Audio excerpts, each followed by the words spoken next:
কিভাবে এই হাম থেকে মুক্তি পেতে পারি বা হাম থেকে কিভাবে আমরা আমাদের সন্তানদেরকে রক্ষা করতে পারি। হাম কি কেন প্রয়োজনীয় হয়, কিভাবে প্রতিরোধ করা সম্ভব এবং হয়ে গেলে কি প্রতিকার পেতে পারে। আজকে একটা বিশেষ দিন। আজকের এই দিনটা হলো ৭ এপ্রিল, বিশ্ব স্বাস্থ্য দিবস। শিশুদের টিকা দিতে হয়, শুনেছো তোমরা?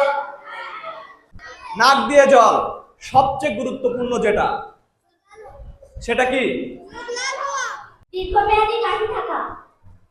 আচ্ছা, দীর্ঘমেয়াদী হাঁচি বা কাশি থাকা। হাঁচিটা থাকবে, ঠিক আছে। হ্যাঁ, তুমি বলো। খুব সুন্দর, নাক দিয়ে অনবরত তরল পড়া। বর্তমান বাংলাদেশে হামের বিষয়টা বার্নিং কোশ্চেন হিসেবে দেখা দিয়েছে।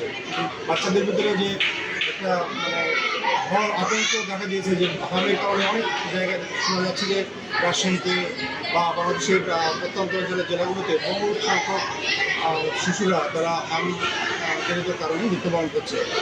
তো এই বিষয়ে সতর্কমূলক যে প্রোগ্রাম, এই বিষয়ে ডক্টরের যে বক্তব্য, উনি বলেছিলেন যে প্রাথমিক পর্যায়ে শিশুদের হামের টিকা নিলে 9 মাস এবং 15 মাস বয়সী শিশুদের তারা অনেক সুস্থ থাকতে পারে এবং এরপরেও যে হাম হয়ে যায় সামান্য কিছু সচেতনমূলক পদক্ষেপ গ্রহণ করলে বাচ্চারা এই মরণঘাতী রোগ থেকে বেঁচে থাকতে পারে।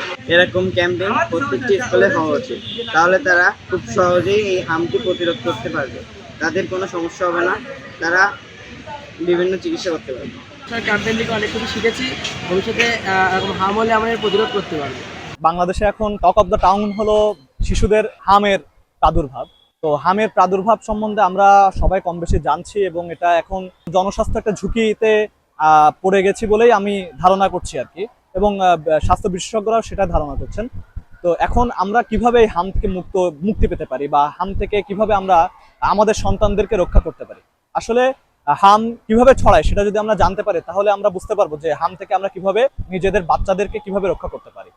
তো হামটা সাধারণত ছড়াচ্ছে হাঁচি বা কাশির মাধ্যমে, এয়ারের মাধ্যমে, বা মানে হাঁচি কাশির যে এয়ারটা আছে সেটার মাধ্যমে।